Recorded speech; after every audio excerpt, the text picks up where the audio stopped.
Hello one and all, Jasper here, and I have a confession. I have lied to everyone who read the title of this video. You see, we will not be ranking the 7 kingdoms of Westeros. We will actually be ranking the 9 regions of Westeros. I didn't mean to lie to everyone, but let's face it, 7 kingdoms sounds much nicer than 9 regions. But some of you probably are asking, what are the 9 regions? Well, ironically, 7 of the regions are kingdoms we all know. The North, Vale, Dorne, and all the others are regions of Westeros. So what are the last 2 that you might not know? Well, the first would be the Riverlands or the Iron Islands. During the period of the 7 kingdoms, they were both one kingdom. But after Aegon came and threw the Ironborn back into the sea, he split it in 2, making the Riverlands its own region and the Iron Islands separate as well. And the other new region would be the Crownlands. Aegon took land from the Riverlands, Reach, Stormlands, and Westernlands in order to create the Crownlands, which the Targaryens have ruled ever since the conquest. Now that I brought you up on what is a region of Westeros, I should probably mention, how are we ranking them? Are we going to go over which place would be the best to live? Fuck no, that's boring. We are going to rank them on the only thing that matters: military might. More specifically, we'll be judging the regions on how well they throw down. This means their agriculture, natural defenses, army sizes, compositions, culture, and resources will be taken into account. Also, if your favorite region doesn't make it high on the list, don't worry. I'm not saying that they could never beat anyone above them, I'm just saying that they're the underdog should the gloves come off. Finally, we'll be judging these regions in the contents of the beginning of the show and books. In other words, none have been destroyed or pillaged by recent wars. All of their armies are at full strength, and their coffers are full. With that said, and all squared away, let's start with the weakest region in all of Westeros. Number 9. Burger King foot lettuce. The Crownlands. Yeah, kind of ironic that despite the Targaryens cutting this piece of Westeros out for themselves to rule and control, it's actually the weakest. It has a few strengths, sure, such as having arguably the strongest naval force in Westeros, with only the Iron Islands and Reach being able to challenge them at sea. Also, their economy would be pretty damn good, being the region where King's Landing, the capital of Westeros, is, which is pretty much the beating heart of trade for the entire continent. Thing is, they have a small army. In fact, it's the smallest of any region. It can muster only 15,000 men, and that's taking the highest number I could find. This is despite King's Landing being the largest city in Westeros, though to be fair, just because you have the biggest city doesn't make you the most populated region.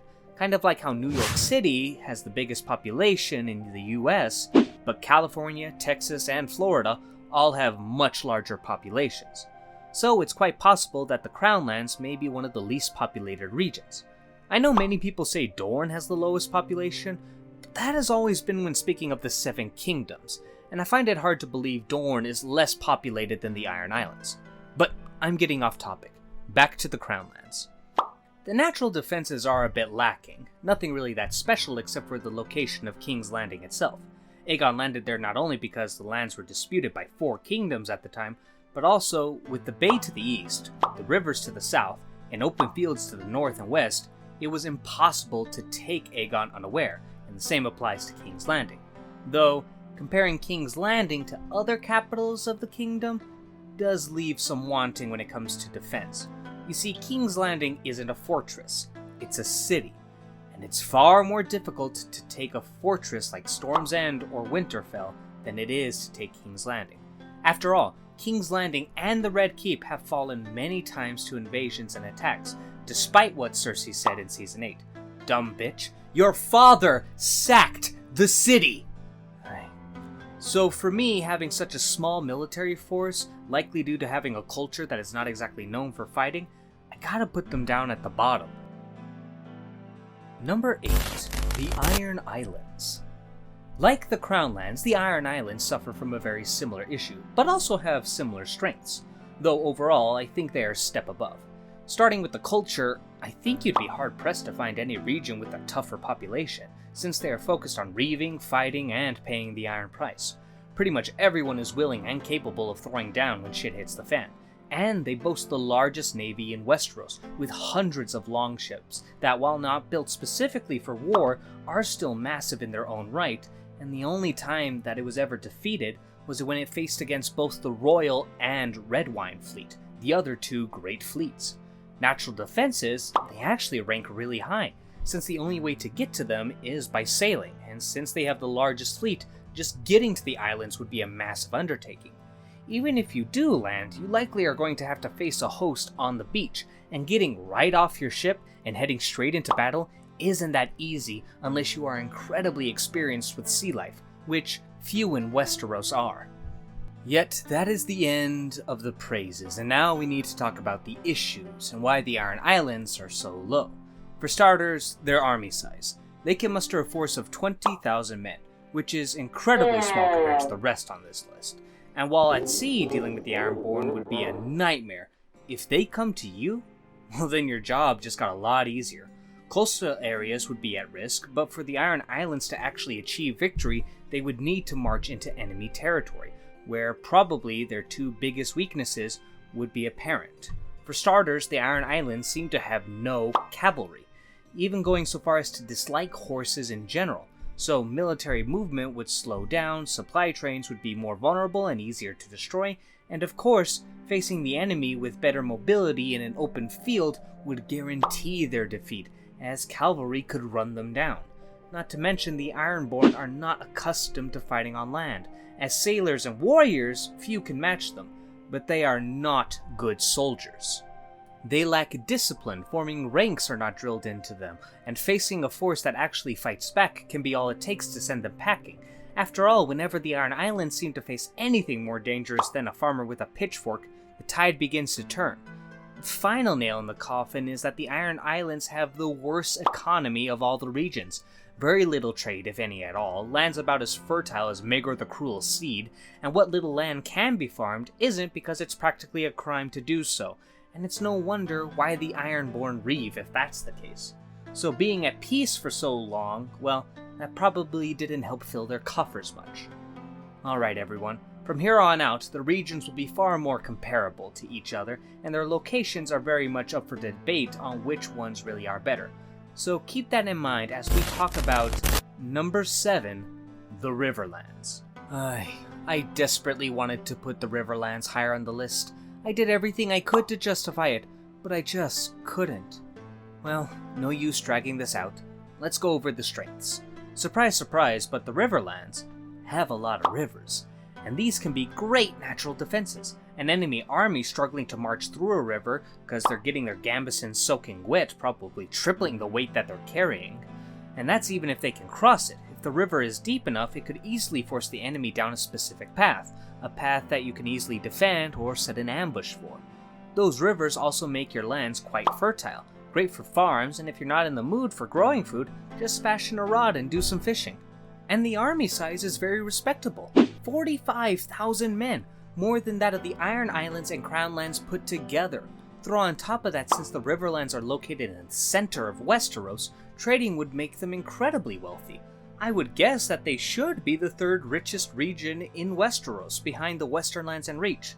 So with all that going for it, why is it still this low? Two big reasons. The first being its location.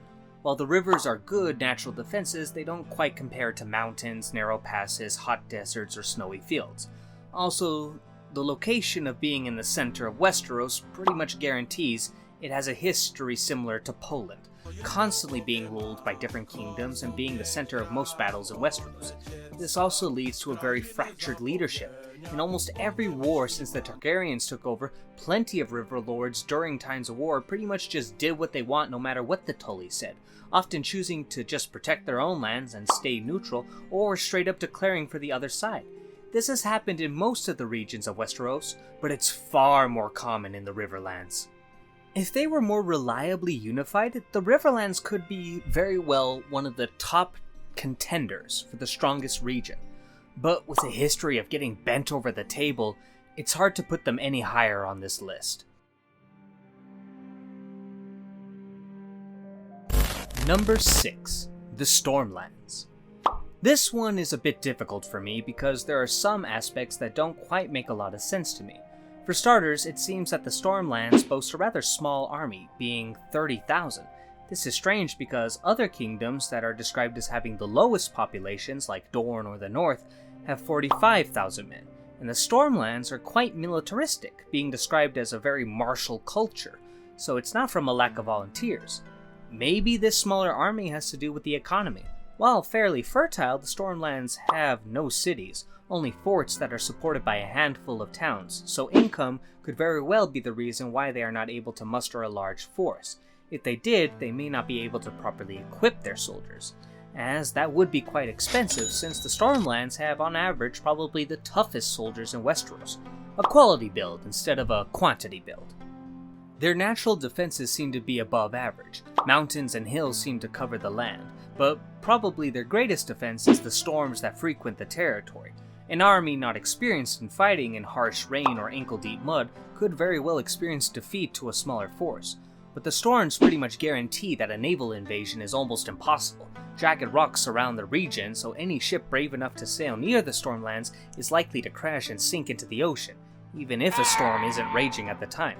Yet the fact they are pretty heavily outnumbered compared to the rest of the remaining regions, it's hard to imagine them being able to march outside their lands and claim victory on enemy soil.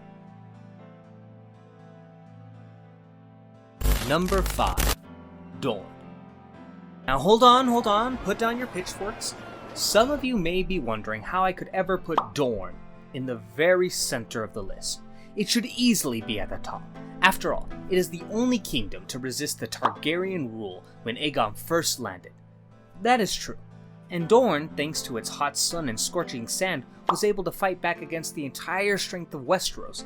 Its mastery of guerrilla warfare makes it almost impossible to conquer, and that isn't even going into the people of Dorne, who seem to be the most rebellious bastards on the entire continent, probably because Dorne has an abnormally large amount of bastards.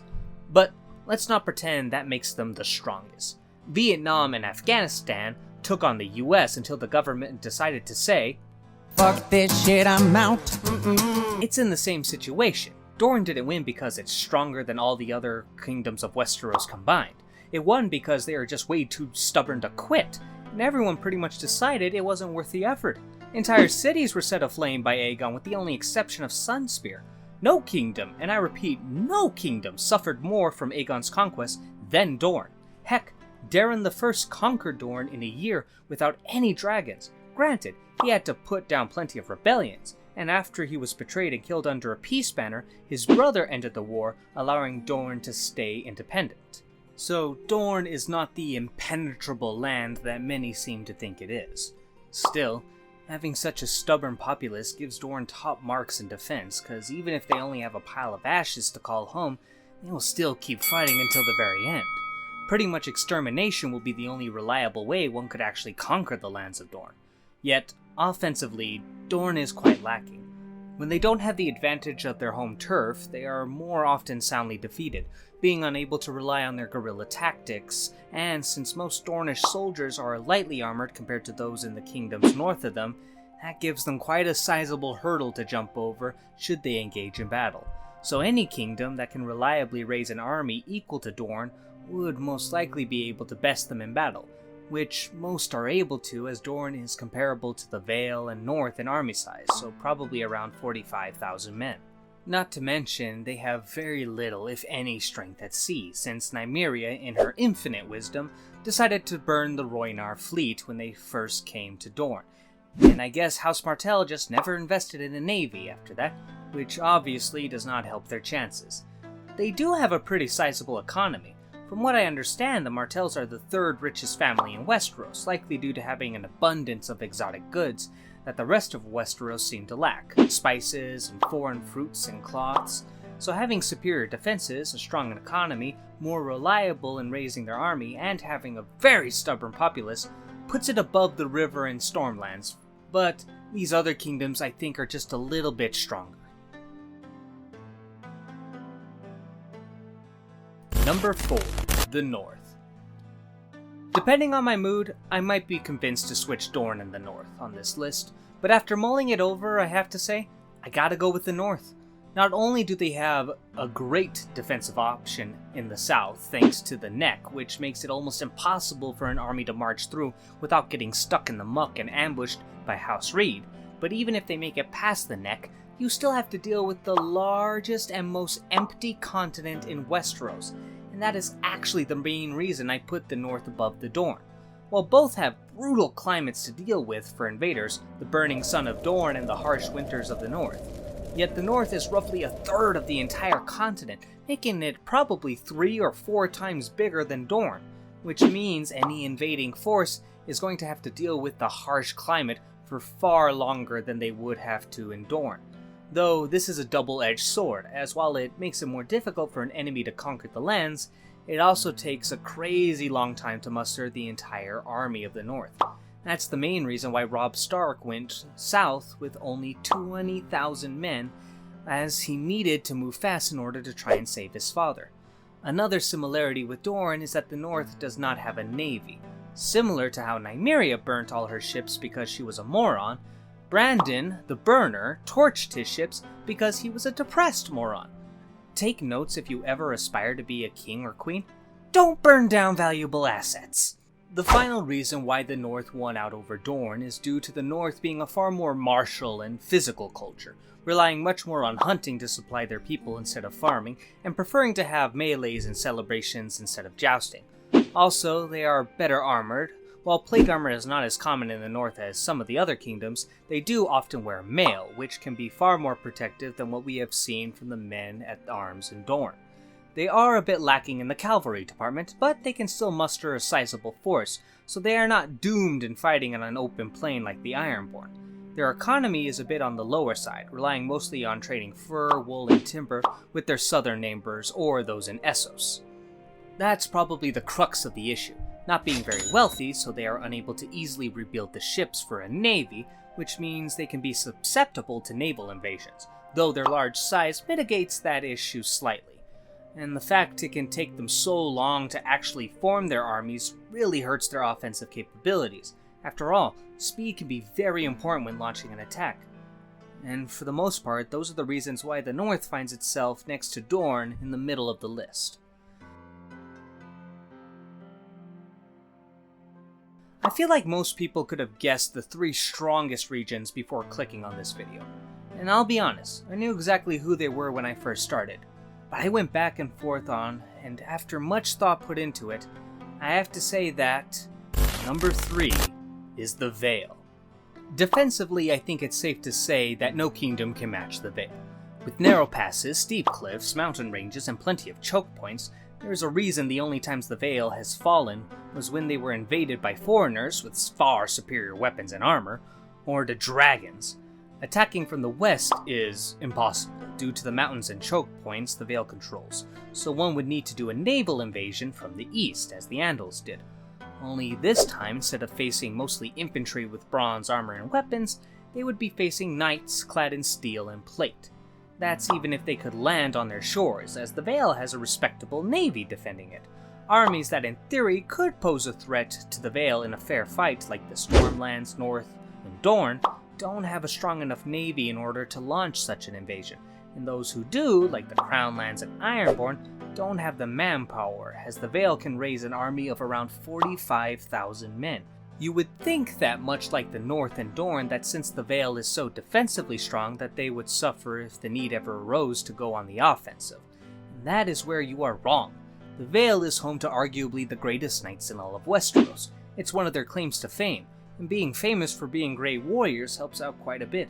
Should the Vale ever march outside the safety of their mountains, there are few who could match them in a fair fight. Not to mention their economy is impressively high, since the lands beyond the mountains are actually pretty fertile. Heck, it is said that not even the Reach can grow pumpkins as big as the Vale. Throw on top of plenty of wheat and corn can be grown, and you have a pretty well-fed army. While not having the highest quality of troops like the Stormlands and the Ironborn, their number would make up the difference in that in spades, and it's hard to believe there are still 2 regions that I put above them. Number 2, the Reach. Well, here we go. The Reach. Easily the most populous region in all of Westeros. and thanks to being the second richest region due to having the most fertile land, it's no wonder why these guys are able to support an army of about 70,000, almost double what most of the other kingdoms can support, and the quality of their troops is nothing to sneeze at, as plate armor is quite common in the region. Plus, with some of the more martial families like the Tarly setting up shop, the Reach is poised to have all the benefits of a swarm faction without any of the limitations. In fact, their only real weakness is their natural defenses, being mostly plains and farmlands. A fast-moving enemy force could wreak havoc on the lands in a short time, but this is one of the few times where having a terrible defense is a strength. One of the things that makes the Vale so impregnable are the narrow paths that limit the amount of men that can fight at a single time. Such defenses limit those with large armies, so the open fields and plains in the Reach allow them to use their greatest strength, their numbers. Such a territory makes it all the easier to surround an enemy force and put them to the sword or capture them, either way meaning that the enemy will have fewer men to face you in the next battle. And this is just talking about their strengths at land. At sea, they are just as powerful. The Reach commands the Red Wine Fleet, comparable to the Royal Fleet and Iron Fleet, meaning that naval invasions for the most part from the other kingdoms are impossible or incredibly difficult. I can also finally bring up the topic of fighting on multiple fronts, since the Reach, by far, can take advantage of this the most. Their powerful navy can reliably deliver sizable forces anywhere in Westeros, and due to their numbers, it's easier for them to wage war on multiple fronts.